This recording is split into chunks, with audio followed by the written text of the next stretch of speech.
তো হ্যালো বন্ধুরা, welcome back. তো চলে এসেছি আরো একটা নতুন ভিডিওতে। আর আজকে কিন্তু এই ভিডিও তোমার সঙ্গে ডিসকাস করবো যে ইস্ট বেঙ্গলকে নিয়ে কিছু ট্রান্সফার রিলেটেড খবর আছে, প্লাস মোহনবাগানকে নিয়ে দু একটা আপডেট আছে। তো সেই সব আপডেট কিন্তু তোমার সঙ্গে শেয়ার করবো। তো তার আগে বলে দিই, যারা এখনো চ্যানেলটাকে সাবস্ক্রাইব করোনি তো অবশ্যই চ্যানেলটাকে সাবস্ক্রাইব করতে ভুলো না। আর পাশে থাকা বেল আইকনটাকে অল নোটিফিকেশনে ক্লিক করে শেয়ার করে দিও। আর আমাদের ইনস্টাগ্রামের লিঙ্ক কিন্তু ডেসক্রিপশন বক্সে আছে, তোমরা চাইলে কিন্তু ওখানে গিয়ে ফলো করতে পারো।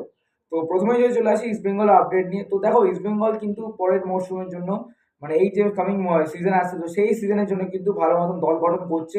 আর তাদের মধ্যে কিন্তু আমরা জানতে পেরেছি যে এরকমটা যে মাদির তালাল থেকে শুরু করে তারপরে আমার ডিয়ামান টাকুস, অপরদিকে কিন্তু ডেভিড লালান সাঙ্গার মতন প্লেয়ারগুলোকে কিন্তু সই করিয়ে নিয়েছে কিন্তু আমাদের ইস্ট বেঙ্গল দল। শুধু জাস্ট কনফার্মেশন আপডেট আমাদের, জাস্ট বাকি কনফার্মেশন আসলে আমি তোমাদের অবশ্যই জানিয়ে দেবো। বাট এর সাথে সাথে যে প্লেয়ারগুলোকে সাইন করছে, আর তার উল্টো দিকে যদি বলো সেটা কিন্তু প্লেয়ারগুলোকে রিলিজ করছে। কোন কোন প্লেয়ারকে রিলিজ করেছে সেটা তোমাদের আমি বলে দিই, কনফার্মেশনও পেয়ে গেছি। তো প্রথমে যে প্লেয়ারটা সেটা হচ্ছে মন্দার রাও দেসাই, তারপরে ফেলিসিও ব্রাউন, তারপরে ভিক্টর ভাস্কেস, আলেকজান্ডার, তারপরে হচ্ছে অজয় ছেত্রী। তো এই কটা প্লেয়ারকে কিন্তু ইস্ট বেঙ্গল ক্লাব রিলিজ করে দিয়েছে তাদের কামিং সিজনের জন্য থেকে। আর এই আগের সিজনে তাদের কিন্তু হেভি কোনো একটা পারফরমেন্স কিন্তু আমরা দেখতে পাইনি সেরকমটা বলো। মন্দার রাও দেসাই বলো বা ভিক্টর ভাস্কেস, অজয় ছেত্রী, এদের কারোর থেকে কিন্তু অতটা তোমরা যতটা এক্সপেকটেশন ছিল, বাট ততটা কিন্তু আমাদের দেখতে পেয়েছি যে ইস্ট বেঙ্গল দলে হয়ে কিন্তু তারা ভরসা জোগাতে পারেনি। আর অতটাও কিন্তু ভালো খেলেনি আগের সিজনে। তো সেই জন্যই কিন্তু ক্লাবের তরফ থেকে কিন্তু এটাই ডিসিশন নেওয়া হয়েছে যে এই 5টা প্লেয়ারকে কিন্তু রিলিজ করে দেওয়া হয়েছে। তো আশা করছি আরও হয়তো ট্রান্সফার আপডেট পাবো ইস্ট বেঙ্গলকে নিয়ে। আর জাস্ট আজকে কিন্তু 9 তারিখ, তো 11-12, মানে বুঝতেই পারছো, মানে 10-11-12। তো আর 2 থেকে 3 দিন পর কিন্তু ট্রান্সফার মার্কেটে কিন্তু সব জায়গাতে ট্রান্সফার আপডেট শোনা যাবে সব টিমের থেকেই। তো এই ছিল ইস্ট বেঙ্গলের আপডেট। তো ইস্ট বেঙ্গলে কিন্তু আরও একটা আপডেট আছে, যেটা সিএফএল এর টিমের মানে রিজার্ভ ছোট জুনিয়র দলের আপডেট। সেটা হচ্ছে 23 বছর বয়সী বিশ্বজিৎ। তো এই সেন্টার ব্যাকের প্লেয়ার বিশ্বজিৎকে কিন্তু সই করিয়ে নিয়েছে ইস্ট বেঙ্গল আসন্ন সিএফএল মরশুমের জন্য। তো এই বিশ্বজিৎ কিন্তু সন্তোষ ট্রফিও খেলেছে। আর 2023 সালে কিন্তু তোমার সিএফএল এর দল যেটা হচ্ছে ক্যালকাটা কাস্টমার কিন্তু এই বিশ্বজিৎ খেলেছে। তো 23 বছর বয়সী সেন্টার ব্যাকের প্লেয়ার বিশ্বজিৎকে কিন্তু সই করিয়ে নিয়েছে আসন্ন সিএফএল মরশুমের জন্য। তো এই ছিল কটা ইস্ট বেঙ্গলের ট্রান্সফার আপডেট।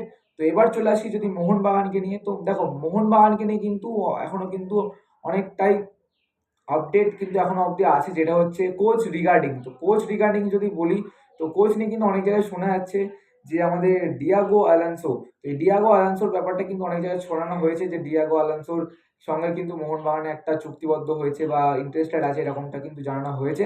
বাট সরাসরি কিন্তু মার্কাস মার্গোলা কিন্তু জানিয়ে দিয়েছে যে ডিয়াগো আলানসোর সঙ্গে কিন্তু কোনো রকমের কিন্তু মানে টোটালি বলতে পারো ফেক নিউজ এটা।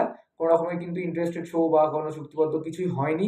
আর আমাদের মার্কাস মার্গোলা এটাও জানিয়েছে যে কামিং যে 10 থেকে 15 দিনের মধ্যে, তো 10 থেকে 14 দিনের মধ্যে কিন্তু কোচ রিগার্ডিং একটা ফাইনালাইজ হয়ে যাবে।